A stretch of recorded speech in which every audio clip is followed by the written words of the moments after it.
بستر کے اندر منہ دے کے بھی درد سے کہیں گے نا معاف کر دے تو وہ تو مہربانی بڑا ہے۔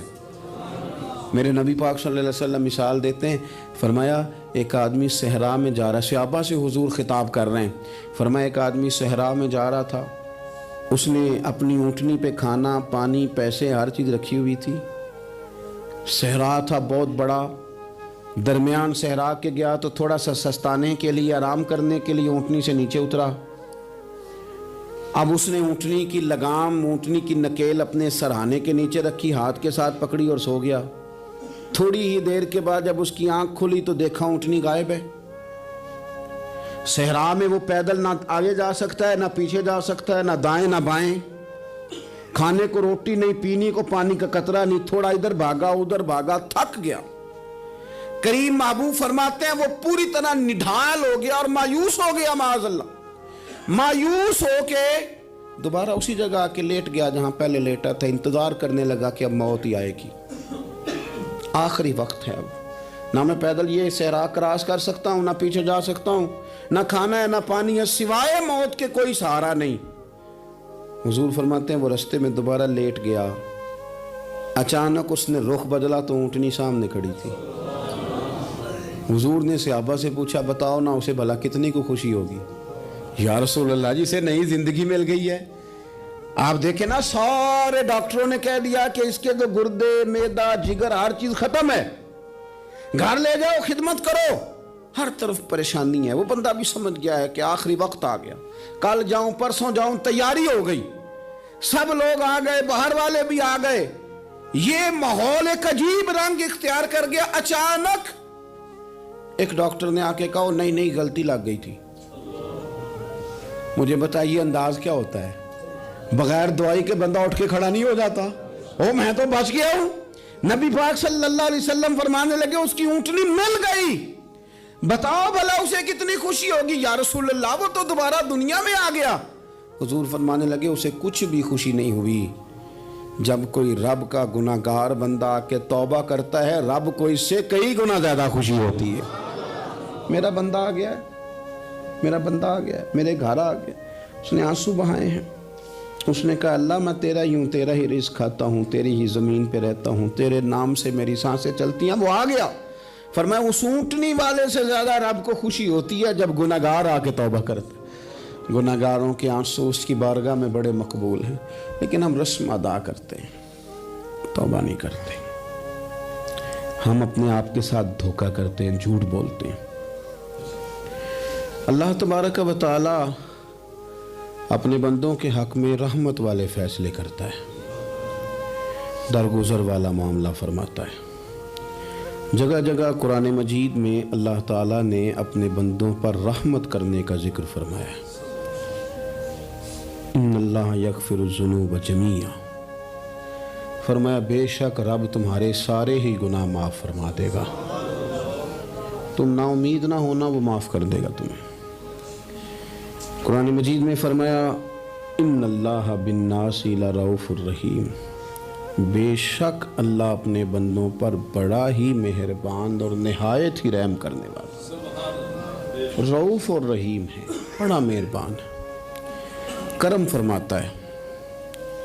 اللہ تعالیٰ اپنے بندوں سے بڑا جلد راضی ہو جاتا ہے۔ ماں پیار کرتی ہے اپنے بچے سے، لیکن وہ ناراض بھی ہو جاتی ہے بعض چیزوں پہ، بعض معاملات اس کا دل بھی دکھاتے ہیں، بعض جگہ وہ رو کے یہ بھی کہتی ہے کہ تو نے میری محبت کا کوئی نتیجہ نہیں مجھے دیا، میری ساری کمائی تو نے ضائع کر دی۔ والد بہت ساری جگہوں پہ ناراض ہوتا ہے، شکوہ کرتا ہے، کہتا ہے میری بیماریوں کی، پریشانیوں کی، بڑھاپے کی، کمزوریاں کا سبب بیٹے تو ہی بن گیا، یہ ساری تکلیفیں تو ٹھیک ہو جائیں تو میری شاید عمر بھی بڑھ جائے، صحت بھی ٹھیک ہو جائے، میں زیادہ دیر جوان رہ سکوں۔ ناراض ہوتے ہیں ماں باپ، اسی طرح ماں باپ راضی بھی ہو جاتے ہیں، وہ بڑی جلدی راضی ہو جاتے ہیں۔ میں اکثر کہتا ہوں کہ والد کو راضی کرنے میں 5-7 منٹ لگ جاتے ہیں، اماں تو 1.5-2 منٹ میں راضی ہو جاتی ہے۔ ابا جی کو 5-7 منٹ لگتے ہیں، کئی دفعہ کہنا پڑتا ہے، کوئی دلائل دینے پڑتے ہیں، لیکن والدہ کے لیے تو کچھ بھی نہیں، آپ نیرا جا کے پیروں میں بیٹھ ہی جائیں، کچھ بھی نہ کریں، آپ پورا روئیں نہ، رونے والا منہ ہی بن جائے تو اماں تو نرم ہی نرم ہے، جس وقت جو مرضی آپ کرا لیں ہو گیا۔ اللہ تبارک و تعالی بلا مثال و بلا تشبیہ سمجھانے کے لیے عرض کرتا ہوں، اللہ بھی بعض معاملات میں اپنے بندوں سے ناراض ہو جاتا ہے۔ وہ کہتا ہے میں تکبر کرنے والوں کو پسند نہیں کرتا، وہ کہتا ہے فسادی پسند نہیں ہے، وہ فرماتا ہے کہ راہوں میں کجی کرنے والے پسند نہیں ہیں، وہ فرماتا ہے کہ بدعہدیاں کرو گے تو میں صبح قیامت تم سے سوالات کروں گا۔ اللہ تبارک و تعالیٰ بہت ساری چیزوں کو ناپسند کرتا ہے، ناراض ہو جاتا ہے، بلکہ نبی پاک صلی اللہ تعالیٰ علیہ وسلم نے فرمایا تم بات کرتے کرتے کوئی ایسا جملہ بول دیتے ہو کہ رب اتنا ناراض ہوتا ہے کہ تمہیں پتہ بھی نہیں ہوتا، تمہارے لیے جہنم کا فیصلہ کر دیتا ہے۔ اس لیے پہلے تولو پھر بولو، خود اپنے لفظوں کی تو تم پہرے داری کرو نا کہ میں کیا کہہ رہا ہوں۔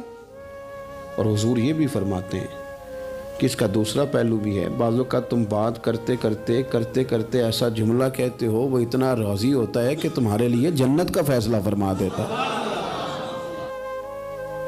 ان کاموں کی طرف بڑھے جن سے اللہ راضی ہوتا ہے۔